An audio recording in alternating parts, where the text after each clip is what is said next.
Assalamualaikum warahmatullahi wabarakatuh. Innal hamdalillah nahmaduhu wa nasta'inuhu wa nastaghfiruh wa na'udzu billahi min shururi anfusina wa sayyiati a'malina. Man yahdihillahu fala mudilla lahu wa man yudlil fala hadiya lahu. Wa asyhadu an la ilaha illallah wahdahu la syarika lahu. وأشهد أن محمدا عبده ورسوله لا نبي ولا رسول بعده. معاشر المسلمين rahimani wa rahimakumullah. Alhamdulillah, kita ucapkan puja dan puji syukur kita kepada Allah Subhanahu wa taala yang mana atas hidayahnya saat ini kita tergerakkan atau digerakkan oleh Allah Subhanahu wa taala untuk melangkahkan kaki kita menuju masjid Allah, yang mana banyak di antara saudara-saudara kita mereka masih belum Allah beri hidayah sehingga enggan untuk mendatangi masjid Allah Subhanahu wa taala, baik untuk salat maupun untuk menuntut ilmu. Padahal tatkala kita menuntut ilmu, walaupun ilmu tersebut sudah pernah kita ketahui dan kita niatkan adalah ibadah, maka kita akan mendapatkan pahala duduk di masjid ilmu tersebut. Nah, kita lanjutkan pembahasan kita tentang kitab Al-Kabair yang ditulis oleh Syekh Muhammad ibn Abdul Wahhab rahimahullah. Kita sampai pada babun ma jaa fi za'amu, bab yang berkaitan tentang prasangka. Bab tentang prasangka, ya, jadi mengira-ngira, ya. Beliau membawakan wa qaulullahi ta'ala, dan firman Allah Subhanahu wa ta'ala. Allah Subhanahu wa ta'ala berfirman, idh talaqawnahu bi alsinatikum wa taquluna bi afwahikum ma laysa lakum bihi ilm wa tahsabunahu hayyinan wa huwa 'indallahi 'azim. Allah mengatakan, dan ingatlah tatkala kamu menerima, kalian menerima, ini khitab kepada Nabi sallallahu alaihi wasallam dan para sahabatnya. Ya, ini terjadi ayat ini, ya, mensucikan ibunda kita Aisyah radhiyallahu taala anha tatkala beliau dituduh, ya, beliau dituduh berbuat, naudzubillah min dzalik, berbuat zina. Ya, dituduh oleh diantaranya yang menuduh pertama kali atau yang dedengkotnya yang menyebarkan berita ini adalah Abdullah bin Ubay bin Salul. Ya, ini tokoh Yahudi, ya, atau tokoh gembongnya orang munafik pada waktu itu. Ya, ceritanya begini, tatkala perang Bani Mustalik, ya, Aisyah radhiyallahu taala anha, beliau ingin memenuhi hajatnya terlebih dahulu. Setelah selesai dari memenuhi hajatnya tersebut, beliau pergi, ya, bersama kaum muslimin. Qadarullah, kalungnya yang dibeli oleh Rasul sallallahu alaihi wasallam jatuh, ya, sehingga beliau kembali untuk mencari kalung tersebut. Nah, di saat yang sama, yaitu Safwan ibnu Mu'attal, itu beliau juga kehilangan atau ketinggalan barangnya. Jadi beliau kembali, dan Safwan bin Mu'attal ini melihat Aisyah radhiyallahu taala anha. Loh, ini istrinya Nabi, ya, ibunda kita, kok sendirian? Nah, sehingga sama Safwan ibnu Mu'attal, ya, Aisyah radhiyallahu taala anha disuruh naik ondanya. Nah, jadi, dan Safwan tidak berkata sepatah kata pun kepada Aisyah radhiyallahu taala anha. Dilihatlah oleh orang-orang munafik. Nah, itu Aisyah radhiyallahu taala anha, itu Aisyah bersama Safwan. Nah, disebarkanlah kepada para sahabat bahwasanya siapa? Aisyah sama Safwan, naudzubillah min dzalik, dituduh berzina. Bahkan Abu Bakar, bapaknya Aisyah sendiri, percaya pada waktu itu, kecewa sama Aisyah. Juga Nabi SAW juga enggak menyapa beliau, sampai Allah Subhanahu wa Ta'ala menurunkan surat An-Nur ayat 11. Innal ladzina ja'u bil ifki usbatum minkum la tahsabuhu syarran lakum bal huwa khairul lakum, ya, dan seterusnya. Ya, sampai Allah mensucikan Aisyah radhiyallahu taala anha melalui ayatnya. Ya. Dan Allah mengatakan pada ayat ini, idz talaqawnahu bi alsinatikum wa taquluna bi afwahikum, dan ingatlah tatkala kamu menerima berita bohong itu dari mulut-mulut, dari mulut ke mulut, ya, dan kamu katakan dengan mulutmu itu apa yang tidak kamu ketahui. Wa tahsabunahu hayyinan, dan kau menyangka bahwasanya menyebarkan berita yang belum jelas itu adalah ringan di mulutmu. Wa huwa indallahi azim, sesungguhnya menyebarkan berita itu di sisi Allah merupakan perkara yang sangat besar. Ya, di antaranya yang dicambuk oleh Allah, oleh Nabi SAW adalah iparnya sendiri, Hamnah bintu Jahash. Ya, kita tahu Nabi SAW memiliki istri namanya Zainab bintu Jahash, iparnya Nabi SAW. Apakah dia sengaja? Tidak sengaja sebenarnya, hanya kemakan omongan. Bayangkan Nabi SAW sendiri, beliau percaya dengan berita itu, ya, sampai Allah mensucikan Aisyah radhiyallahu taala anha. Oleh karenanya Al-Imam Nawawi, ya, di antara Imam Nawawi mengatakan, barang siapa yang masih mengatakan bahwasanya Aisyah telah berzina setelah turunnya ayat itu, maka dia kafir. Ya. Akan tapi orang-orang Syiah saat ini, mengapa orang Syiah saat ini menuduh Aisyah radhiyallahu taala anha sebagai tetap seperti seorang, naudzubillah min dzalik, kita menyebutnya berat rasanya, ya, tukang zina, naudzubillah min dzalik. Karena tujuan dari mereka adalah memutus rantai Islam. Kalau seandainya orang yang di sisi Nabi saja yang meriwayatkan hadis banyak, kan yang pertama siapa yang paling banyak? Abu Hurairah, ya, kemudian Ibnu Umar, Aisyah radhiyallahu taala anha. Ya, seorang yang meriwayatkan hadis Nabi banyak, kalau seandainya dituduh berzina, berarti sudah kredibilitasnya sudah menurun, sudah nggak bisa diterima, ya kan? Ingin memutus Islam dari sumbernya itu melalui sahabat-sahabatnya di-cut semua. Di antaranya Abu Bakar As-Siddiq dikatakan Sunnamul Quraisy, berhalanya Quraisy. Umar juga seperti itu. Ya, karena mengapa? Orang-orang besar pada waktu itu. Dan orang-orang Syiah dalam akidahnya itu mengkafirkan seluruh sahabat Nabi SAW kecuali 5 atau 7. Sebagian 5, sebagian dalam riwayatnya Syiah sendiri mengabarkan hanya 5 orang saja, sebagian 7. Di antaranya adalah yang tidak dikafirkan oleh orang Syiah adalah tentu Ali bersama 2 anaknya, Hasan dan Husain, kemudian Miqdad ibn al-Aswad, kemudian Abu Dzal al-Ghifari, kemudian Salman al-Farisi, ya, kemudian Fatimah bintu Muhammad sallallahu alaihi wasallam. 7 orang. Ini orang yang tidak dikafirkan oleh orang-orang Syiah. Mengapa? Karena, ya, sahabat yang mereka itu adalah orang-orang Ajam, orang-orang non-Arab semuanya, ya, kecuali Ali dan anaknya dan istrinya. Nah, jadi mereka ingin memutus seluruh rantai yang dekat dengan Nabi SAW untuk menghancurkan Islam. Ya.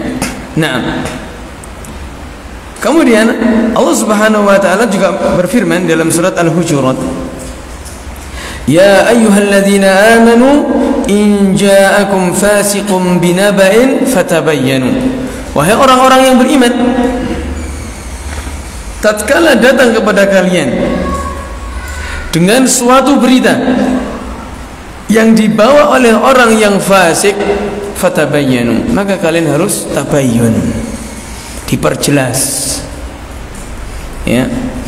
Jadi tatkala kita mendengarkan berita, itu yang pertama kali harus kita cross check benar atau tidak. Tatkala kita memiliki mendengar suatu berita, yang pertama kali kita cross check adalah benar atau tidak. Kalau jelas tidak benar, sudah kita cut, jangan sampai kita sebarkan. Tapi kalau seandainya berita itu benar, jangan langsung disebarkan. Kita cross check lagi. Tatkala kita ini tahu berita itu benar, tatkala kita sebar, bermanfaat atau tidak bagi orang muslim, atau justru malah berbuat kerusakan. Kalau sudah jelas kira-kira manfaatnya dan mafsadatnya, manfaat dan kerusakannya lebih besar kerusakan, maka kita cut. Ya. Kalau manfaatnya lebih besar, maka boleh kita sebarkan. Kalau mafsadatnya lebih besar atau kerusakannya lebih besar, mudaratnya lebih besar, maka kita cut. Sudah, kita jangan sebarkan berita itu. Mengapa? Bisa jadi kalau kita sebarkan itu ghibah. Misal ada seseorang ketahuan, misalnya na'udzubillah min dzalik, dia berzina. Seorang berzina, kita tahu sendiri, dan ini nyata dan ini benar.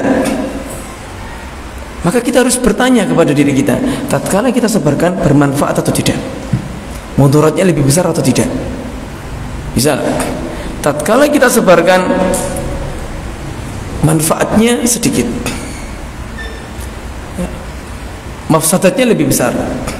Contoh mafsadat lebih besar, ya,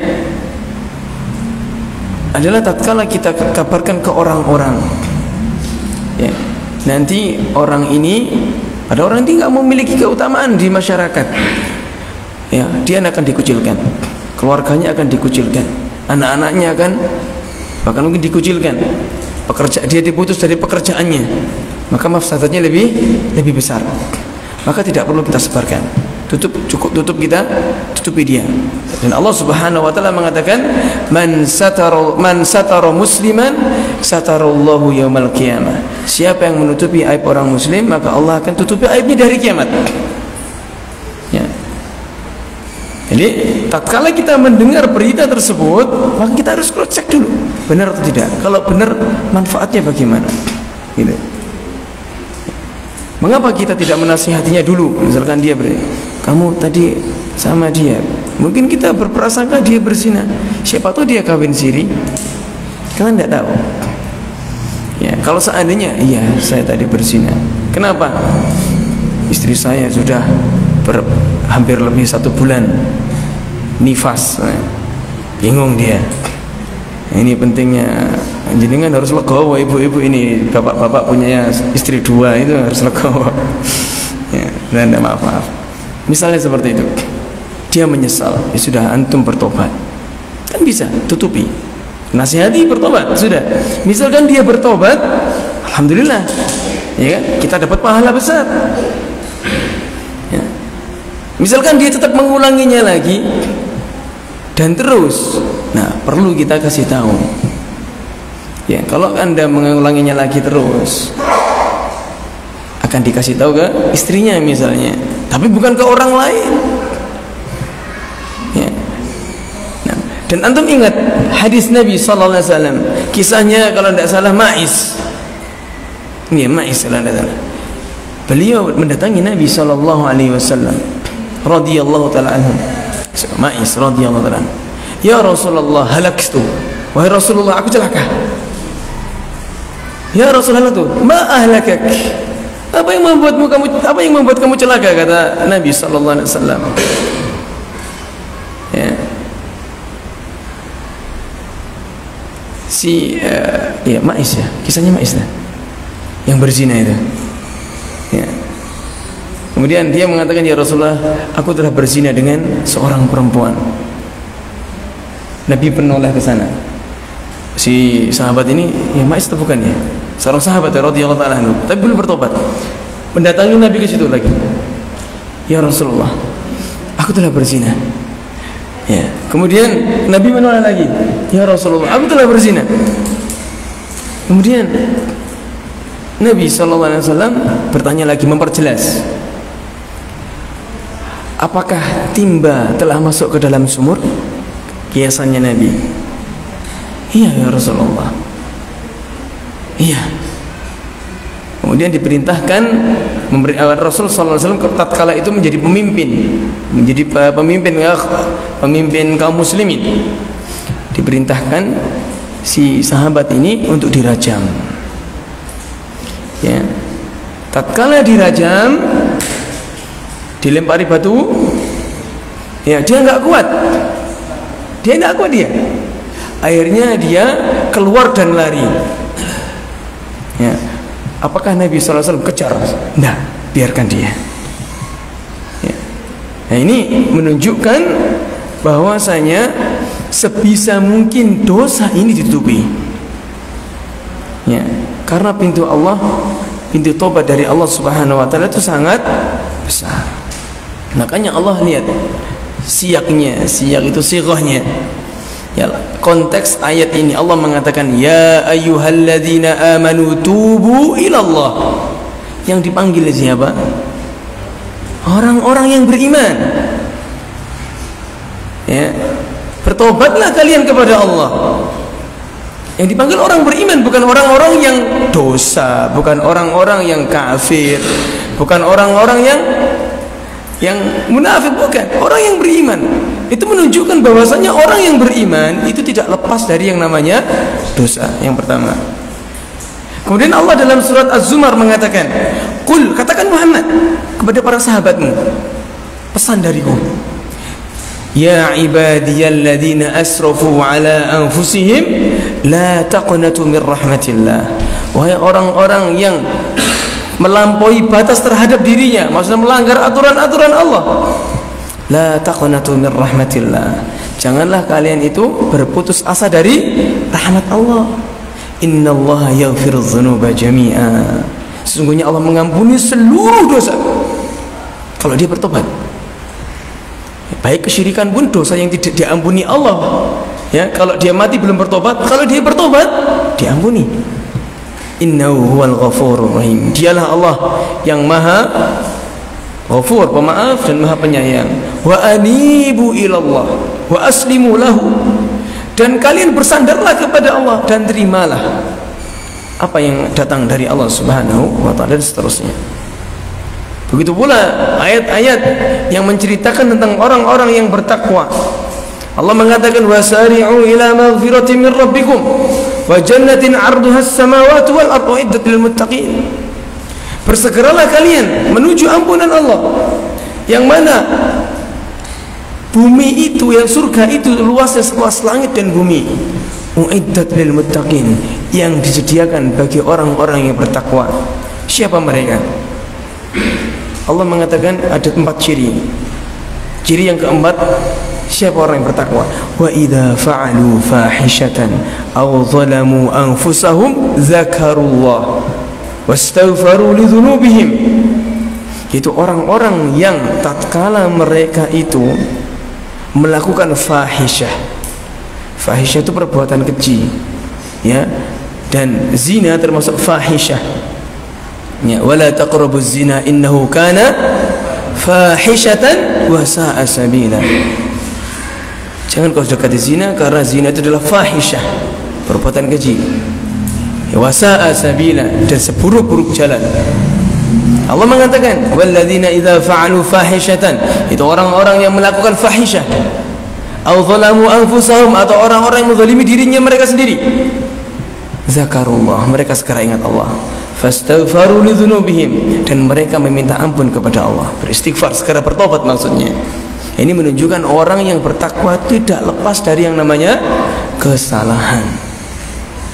Ya, tidak lepas dari yang namanya kesalahan, pasti. Ya, pasti orang yang banyak bersalah. Nah, bahkan Nabi sallallahu alaihi wasallam pernah bersalah, tapi masalah dunia, bukan masalah akhirat. Tatkala itu Nabi melihat tatkala awal-awal Nabi sallallahu alaihi wasallam hijrah ke Madinah, melihat orang-orang di Madinah ya mengawinkan kurma dikawinkan. Apa kata Nabi? Ya, misal bahasa Jawa kita ya, kenapa kok dikawinkan? Ya, kalau memang takdirnya banyak, ya banyak. Kalau takdirnya tidak banyak, ya tidak banyak. Ya, biarkan seperti itu. Akhirnya dibiarkan sama para sahabat karena mengikuti Nabi sallallahu alaihi wasallam. Setelah itu waktunya panen, kok sedikit hasilnya. Ngomong sama Nabi sallallahu alaihi wasallam, ya Rasulullah, hasil panennya itu sedikit karena kalau nggak dikawinkan. Kalau dikawinkan banyak. Apa jawab Nabi sallallahu alaihi wasallam? Antum a'lamu bi umuri dunyakum. Kamu lebih mengetahui dari apa? Tentang urusan dunia kalian. Nah, ini Nabi salah kan? Nah, tapi dalam perkara dunia. Begitu pula tatkala Salman Al-Farisi radhiyallahu taala anhu, tatkala perang Khandaq. Ya. Tatkala perang Khandaq, Nabi memiliki strategi khusus sendiri. Tatkala dikepung kan oleh para ya orang dari orang Quraisy, ya orang musyrikin dan orang-orang Yahudi mengepung orang-orang Muslim di Madinah. Ya, waktu itu. Kemudian Nabi sallallahu alaihi wasallam memiliki strategi begini dan begitu. Kemudian apa jawab Salman? Ya Rasulullah, apakah ini datang dari diri Anda atau wahyu dari Allah? Soalnya Salman, Masya Allah. Kalau wahyu pasti menang. Itu kalau wahyu. Jawab Nabi sallallahu alaihi wasallam, ya kurang lebihnya ini dari saya sendiri. Salman beri usulan, wahai Rasulullah, dulu kalau kami di Persia, kalau dikepung seperti ini, kami menggali parit. Ya, muter, menggali parit kami ya Rasulullah. Bagaimana menurut pendapat Anda? Taib, sudah. Mungkin apa pendapatnya Salman diterima oleh Nabi sallallahu alaihi wasallam. Akhirnya digali parit tersebut. Ya, sehingga nama perangnya disebut perang Khandaq atau perang Ahzab. Perang Khandaq. Ya, jadi itu Nabi sallallahu alaihi wasallam juga manusia biasa. Akan Nabi, qul innama ana basyarun mislukum. Sesungguhnya aku itu manusia seperti kalian biasa. Tapi bedanya apa? Yuha ilayya. Akan tapi aku dapat wahyu, kamu enggak. Ya, kalau Nabi dapat wahyu, kalau kita enggak. Walaupun nama kita wahyu. Nah, walaupun nama kita wahyu. Nah, kita enggak dapat wahyu. Baik. Nah, kita lanjutkan.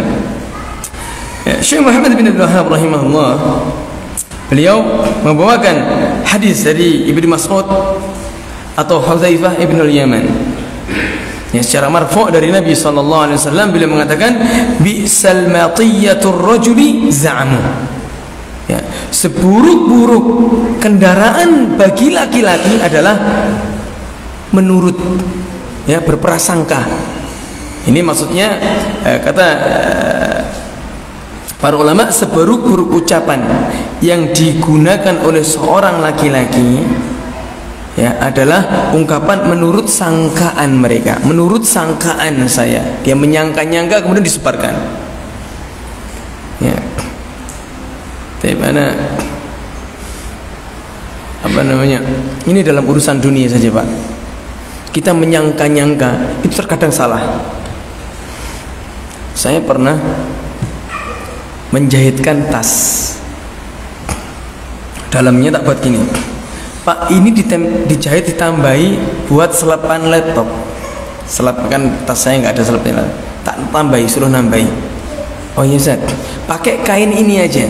Kain itu adalah kain bekas cadarnya istri, tapi bukan cadar yang kainnya sifon, tapi kan agak molor dikit. Apa itu nama kain ini? Agak molor itu, sedikit kayak kaos tapi bukan kaos, agak molor. Nah, kemudian siap Ustaz. Dia kenal orang teman-teman ikhwan kita juga. Nah, kemudian setelah sudah jadi sudah. Ternyata kainnya bukan kain itu yang dipakai. Dia pakai kain yang dibuat daleman jas itu loh, apa namanya itu? Kain furing. Ya, mikirnya, ini paling lebih bagus, lebih enak kan gitu kan, pakai kain furing biar seneng. Ya, seneng juga sih sebenarnya, tapi Akhirnya karena kain kaos kan kalau dibuka kan molor, akhirnya mau masuk itu sulit. Nah, ini nggak amanah. Ya, itu prasangka dia dalam masalah dunia saja. Ya, menurut dia baik kan, dari masa ini kain bekas cadar paling kain lelesan, sama dia dikasih kain yang mungkin yang bagus, yang baru, tapi nggak molor, itu nggak enak, dimasukkan sulit, itu akhirnya dimasukkan sulit. Ini prasangka dan saya nggak suka pada waktu itu. Gimana lagi masa saya suruh bongkar, ya.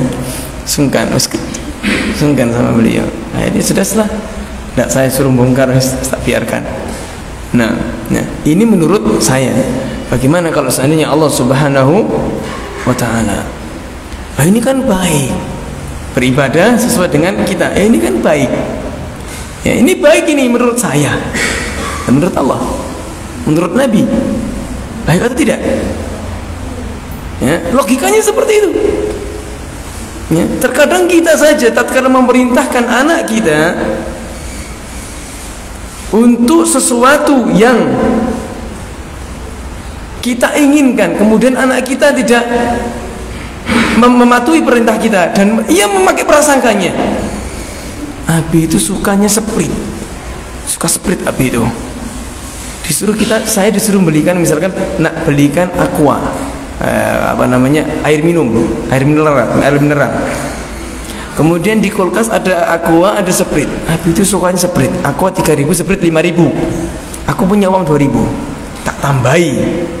Anaknya bilang istri, sebagai anak yang berbakti kepada orang tua, maka saya tambahi 2.000. Dikasihkan, nih Pak. Loh, kok Sprite?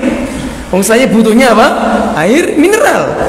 Kadang kita juga nggak suka seperti itu, nggak sesuai. Sama seperti Allah Subhanahu wa Ta'ala. Ya, bisa jadi ini kan baik, seperti nuwun sewu,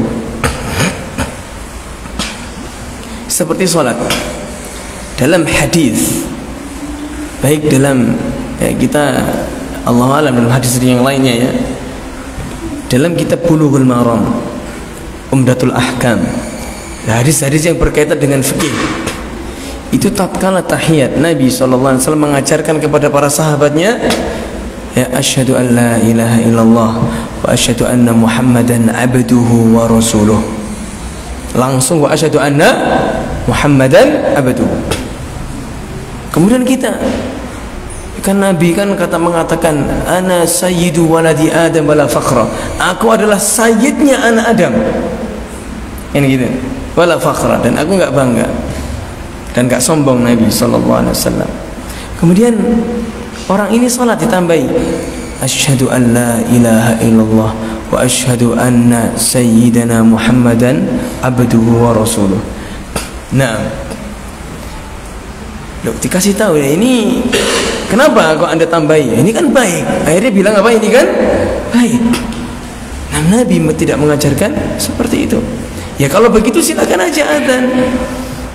Asyhadu an la ilaha illallah, asyhadu an la ilaha illallah, asyhadu anna sayyidana Muhammadar Rasulullah. Berani enggak? Enggak berani dia. Mengapa? Itu kan azan, beda. Ya, sama Pak, salat sama azan juga sama-sama beda. Kita diperbolehkan mengucapkan lafzu sayyidina itu di semua hal kecuali pada ibadah-ibadah yang mahdhah yang sudah ditetapkan oleh Nabi sallallahu alaihi wasallam seperti itu. Misalkan kita bersolat Allahumma salli wa sallim ala sayyidina Muhammad, boleh? Boleh. Ya, boleh. Kita bersolat seperti itu boleh. Ya, akan tetapi tatkala dalam solat, dalam azan, jangan ditambah-tambahi. Karena Nabi mengatakan sallu kama ra'aitumuni usalli. Salatlah kalian sebagaimana kalian melihat aku salat. Bukan diterjemahkan seperti ini. Ya, kan mereka juga punya dalil unsurnya. Salat mengucapkan usalli fardal maghrib itu ada dalilnya, Pak.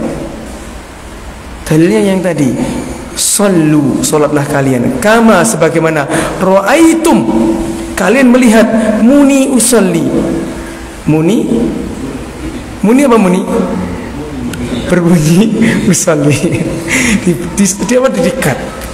Salatlah kalian sebagaimana kalian muni usalli. Nah, ada saja. Nah, jadi kalau kita ibadah lebih baik kita ikuti Nabi sallallahu alaihi wasallam. Mengapa? Pasti benar.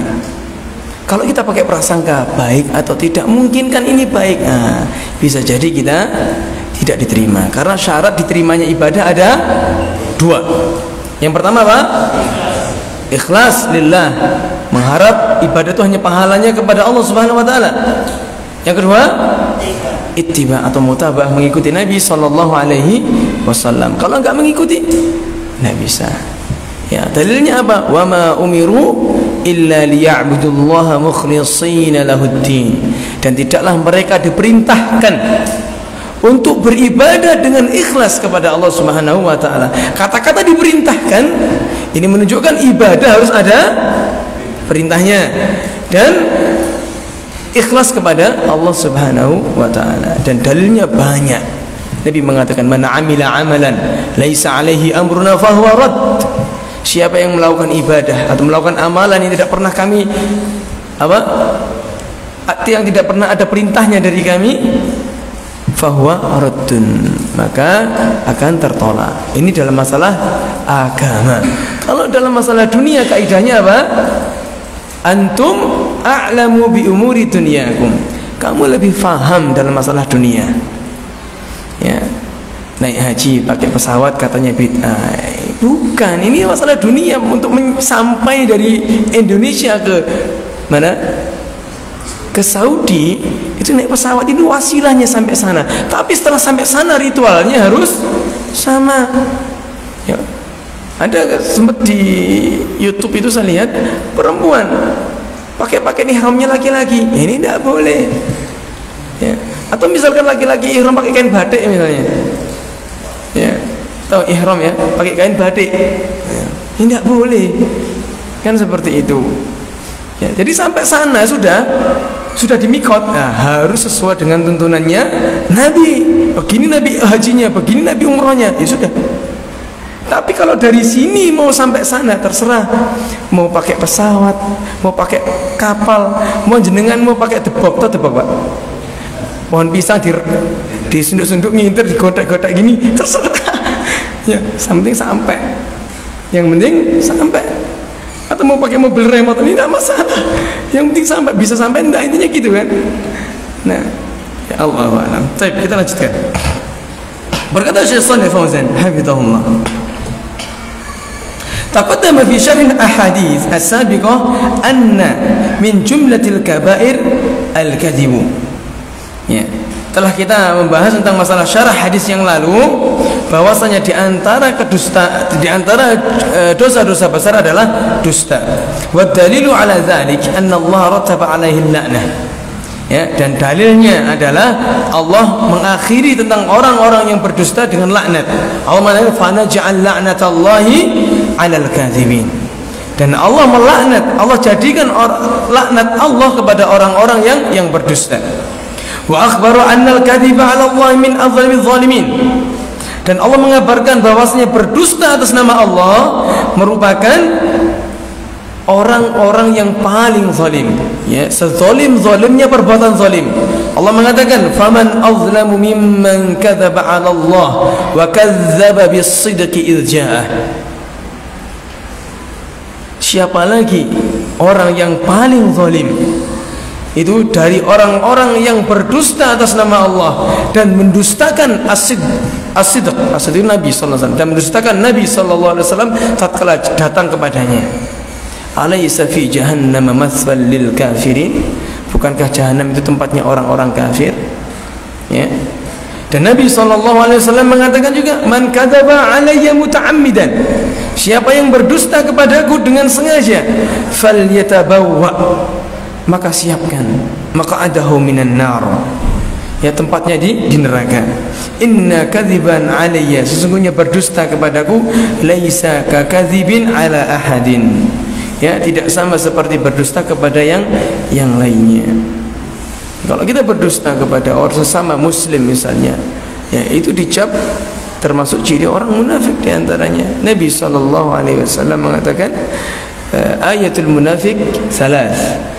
Tanda orang munafik ada 3. Idza hadatsa kadzaba. tatkala berbicara dia berdusta. Wa idza wa'ada akhlafa, apabila dia berjanji dia mengingkari. Wa idza tumina khana, dan apabila diberi amanah dia khianat. Ya. Jadi ini tanda orang munafik. Akan tetapi tatkala berdusta atas nama Nabi sallallahu alaihi wasallam, itu lain lagi, sudah tingkatannya sudah tingkatan atas. Bagaimana pada pekan lalu kita bahas tentang tingkatan berdusta. Berdusta kepada Allah, berdusta kepada Nabi, berdusta atas nama ulama. Ya. Karena ada seorang ulama kiai hobi ngopi, Pak. Ya, saya juga hobi ngopi. Ini apa ini? Teh. Nah, saya juga hobi ngopi. Ada kiai yang hobi ngopi, Pak. Membuat hadis palsu. Ya. Man mata wa fi batnihi qahwah dakhala al-jannah, katanya. Siapa yang mati di perutnya ini ada kopi, ya, masuk surga. Masya Allah, enak sekali. Warkop banyak laku ini. Ya. Ditulisi nanti di warkop. Ya, misalkan warkop apa ini? Kayak hadis. Ya, man mata, ya, wa fi batnihi qahwah dakhala al-jannah. Siapa yang mati, ya, dan di perutnya ada kopi, masuk surga. Enak ini. Enak sekali. Ada di YouTube, lihat itu. Nah, yang ngopi, Pak. Ya enggak usah gitulah. Ya. Saya juga suka ngopi. Barusan tadi paket datang, opo maneh Mas paket ini. Biasa kopi. Ya. Biasa kopi. Ya, saya suka ngopi, tapi ya enggak gitu juga ya. Ya bukan saya ngopi meyakini nanti kalau saya ngopi nanti saya mati dapat masuk surga. Enggak ya, keyakinan itu enggak. Ya, emang saya sudah suka ngopi. Nah, ya, jadi enggak boleh. Ya, kita membuat hadis palsu. Ya. Juga banyak hadis-hadis palsu yang beredar di masyarakat kita. Ya. Dan termasuk berdusta atas nama Allah dan atas nama Nabi sallallahu alaihi wasallam. Kita meyakini khurafat, ya, khurafat orang-orang terdahulu, dan ini menyandarkan kepada agama. Contoh, kalau makan di depan pintu nanti rizkinya balik, mau masuk, rizkinya mau masuk balik. Ini khurafat, ya. Ini tidak boleh. Kalau ini kita sampaikan dan orang anak ini meyakini bahwasanya itu jangan-jangan ini memang benar dari Allah, dari agama, tidak boleh. Ya. Kemudian hadis-hadis yang palsu juga, di antaranya kalau seseorang misalkan meyakini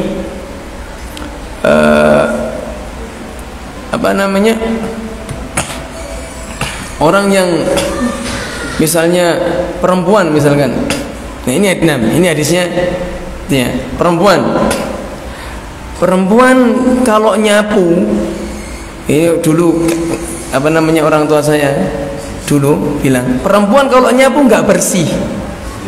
Ya, kalau nggak bersih, ya, nanti bojonya brewok. Nah, kalau orang perempuan sekarang tambah seneng ini. Wah, alhamdulillah ini saya mengidolakan suami yang brewok ini. Nah, itu orang-orang dulu punya keyakinan seperti itu. Nah, ini tidak boleh, dan ini dipercayai sama mereka. Kalau perempuan tidur pagi-pagi, nah, nanti begini dan begitu. Ya, tidak boleh. Ya, saya kasihan pada waktu itu. Kita sama-sama baru punya anak, Pak. Sepupu saya sama saya baru punya anak. Kita mudik, ya, ke Banyuwangi.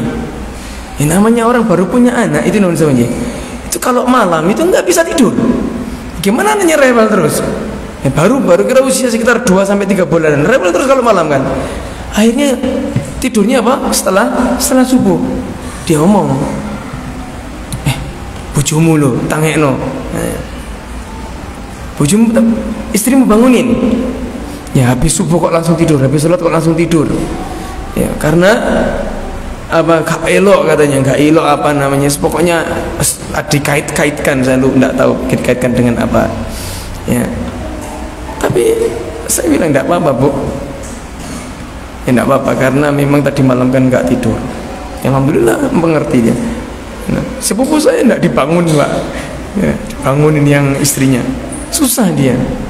Ya, malam enggak tidur, malam pagi enggak boleh tidur. Ya. Siang dikit suruh bantu-bantu rumah. Sakno asli. Sakno tenan. Jadi seperti itu. Kita nggak boleh menanamkan keyakinan yang tidak ada dalilnya, karena keyakinan itu sifatnya bagian dari akidah. Ya, kita meyakini sesuatu harus dengan ada dalilnya. Ya, bahkan Nabi SAW mengatakan at-tiyaratu syirkun at-tiyaratu syirk wa ma minna illa. Ya, beranggapan sial dengan sesuatu merupakan kesyirikan. Beranggapan sial dengan sesuatu merupakan kesyirikan sampai 3 kali beliau mengatakan. Wa ma minna illa, semua orang pasti akan merasakan. Walakin yudhibu bitawakkul. Akan tetapi anggapan sial ini bisa dihilangkan dengan tawakal kepada Allah. Ya, antum berangkat kerja misalnya. Baru berangkat, baru buka pintu, tiba-tiba kok ada kupu-kupu di atasnya, muter-muter di kepala ini. Wah, ini jangan-jangan ada sesuatu, jangan-jangan mau celaka misalnya. Ya, orang-orang kan seperti itu kadang. Ya, akhirnya nggak berangkat kerja. Nah, kalau antum nggak berangkat pada waktu itu gara-gara itu, berarti antum telah melakukan kesyirikan. Tapi syirik kecil. Walaupun syirik kecil, tapi dosanya besar. Ya. Bagaimana caranya? Yudhibu bitawakkul.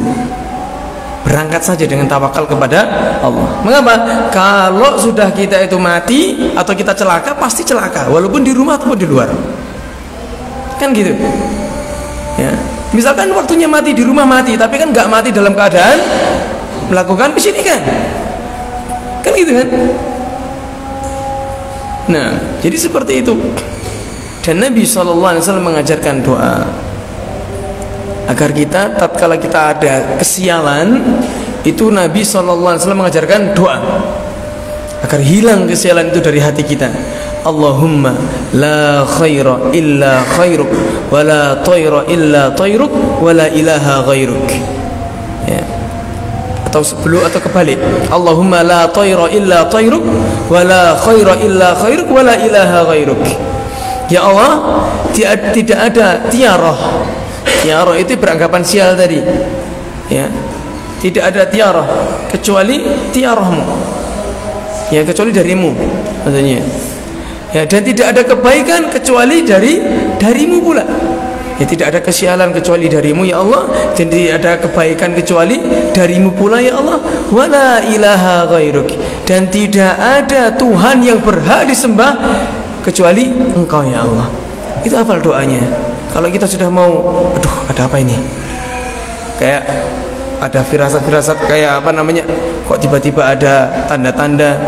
Nah, itu antum harus baca doa itu. Allahumma la khaira illa khairuk wa la tayra illa tayruk wa la ilaha ghairuk. Kalau enggak hafal gimana? Doa keluar rumah. Bismillahi tawakkaltu ala Allah wa la haula wa la quwata illa billah. Ya Allah, dengan menyebut nama Allah, aku bertawakal kepadanya. Ya. Wala haula wala quwata illa billah. Tidak ada daya dan upaya kecuali datang dari Allah. Ya, itu salah satu doa. Ya.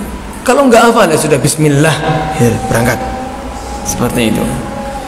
Akan tapi setidaknya seyogyanya kita bagi seorang yang sudah ngaji, seorang muslim, kita harus menghafal doa-doa tersebut.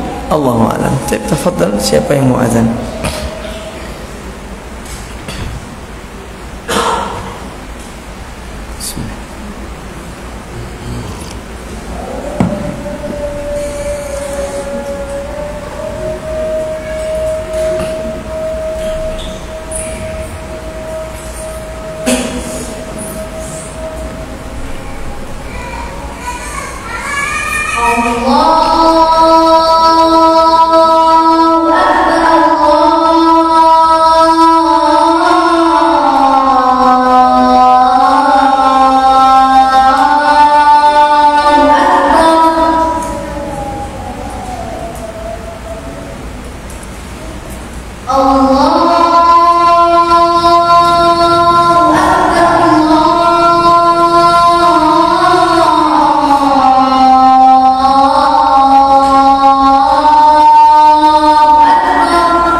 Bismillah, alhamdulillah, salatu wassalamu ala rasulillah wa ala alihi wa sahbihi wa man ba'd. Kita lanjutkan hadis yang terakhir yang dibawakan oleh muallif rahimahullah. Beliau mengatakan, membawakan hadis dari Nabi sallallahu alaihi wasallam, kafa bil mar'i kadziban an yuhadditsa bi kulli ma sami'a. Cukup seseorang itu dikatakan sebagai orang yang tukang dusta, seorang yang pembohong, kata Nabi, ya, an yuhadditsa, tatkala dia berbicara, bi kulli ma sami'a, terhadap apa yang sudah dia, setiap apa yang dia dengar dia ucapkan. Enggak mau tasabbut, ya, tidak mau dia tasabbut, tabayyun, enggak mau. Dan itu oleh karenanya sekarang banyak berita-berita viral, ya. Manfaatnya apa? Seperti ya, pada pekan-pekan yang lalu saya contohkan seperti Sambo. Manfaatnya untuk kita apa? Kita mengikuti berita tersebut. Seandainya dia dijebloskan ke dalam penjara, manfaatnya apa bagi kita? Ya, seandainya tidak juga, apa juga manfaatnya bagi kita? Ya, sekarang ibu-ibu ini lagi gemar juga yang mengikuti berita yang sangat viral, ya, seorang istri kedua. Ini ya Allah a'lam, viral banget ini bagi ibu-ibu. Saya aja nggak tahu, dikasih tahu istri saya. Nah, viral. Apa manfaatnya mengetahui berita-berita tersebut? Nggak ada manfaatnya, justru malah menambah dosa nantinya. Akhirnya ghibahi dia, seperti itu, ya. Jadi jangan sampai kita itu menyebarkan berita-berita yang hoax. Yang benar saja tidak boleh kita sebarkan jika tidak ada manfaatnya atau mungkin mudaratnya lebih besar. Bagaimana jika berita tersebut berita yang hoax? Tidak boleh, ya. Nah, karenanya Nabi mengatakan tadi, ya, kafa bil mar'i kadziban an yuhaddisa bi kulli ma sami'a. Cukup seseorang itu dikatakan sebagai seorang yang suka berdusta, suka berbohong, tatkala ia berbicara, ya, terhadap semua yang ia dengar. Yang ia dengar enggak diproses, enggak disaring, sebarkan. Nah, ini tidak boleh. Ini tidak boleh, kecuali jika ketika kita menyebarkannya itu ada manfaat yang lebih besar. Di antaranya, misal, ini contoh kecil ya. Kita pernah punya karyawan Karyawan A, dia itu nggak amanah, Pak. Suka misalkan pernah ngentit, tahu ngentit ya? Pernah ngentit uang kita sekian, ya. Kemudian kita keluarkan.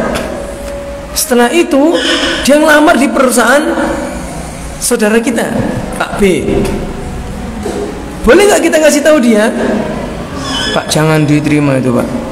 Itu dia begini-begini, sudah untung dia tidak saya laporkan. Boleh, demi maslahatnya perusahaan yang berinya itu boleh, ya. Atau misalkan ada seseorang misalkan dai, ustadz, ya, dia memiliki pemahaman yang menyimpang dan dia mengaku bermanhaj salaf, ya. Kalau dia mengaku bukan manhaj salaf, ya terserah. Nah, dia mengaku bermanhaj Ahlussunnah wal Jamaah, tapi dia pemahamannya menyimpang, ya, maka diperbolehkan seorang memperingatkan orang ini dari bahayanya, ya, dari bahayanya. Nah, misalnya Ustaz ini dia begini dan begitu, boleh kita memperingatkan, boleh, ya, kita memperingatkannya boleh. Akan tetapi yang perlu kita garis bawahi adalah, ya, jangan sibukkan diri kita dengan itu. Kalau kita sibuk dengan itu ngomong, ya sudah, kalau sudah Ustadz, para asatidzah bilang, sudah tinggalkan Ustadz Fulan karena dia begini dan begitu, sudah kita tinggalkan aja. Gak usah kita ngomong sana sini, muter-muter. Akhirnya kita nggak belajar yang dipelajari apa? Omongan. Ingat, Pak, pembahasan bab tahzir itu bab terakhir, bukan bab di awal, bab akhir. Dan pembahasan bab ini mengeraskan hati. Kalau kita terlalu ta'ammuk, terlalu mendalaminya, mengeraskan hati, ya.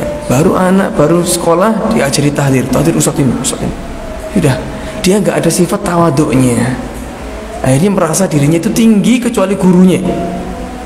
Akhirnya semua yang selain dari gurunya dianggap menyimpang, dia nggak ada apa? Nggak ada tawaduknya. Jadi sehingga dia nggak mau menerima ilmu dari yang lainnya. Ya, padahal sesama ahlus sunnah ini tidak boleh, ya, tidak boleh. Jadi para ulama membahas bab masalah ini itu bab akhir, bab akhir, bukan bab di awal. Bahkan Syekh Muhammad bin Abdul Wahab Al-Wasabi memiliki 20 nasihat bagi penuntut ilmu. Bab ini, ya, beliau memberikan nasihat di bab kita kurang dari 10.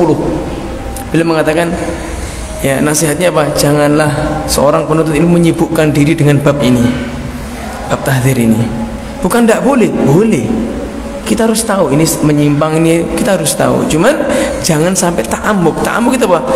Apa ta'ammuk bahasa Arab? Apa ya? Kalau bahasa Arab ta'ammuk, amik itu artinya dalam. Apa? Terlalu dalam, terlalu jeru membahas ini. Tidak, ya, karena masih banyak bab yang belum kita ketahui. Ya. Nah, Allahu a'lam. Tapi ikhwan, barangkali ada yang ditanyakan.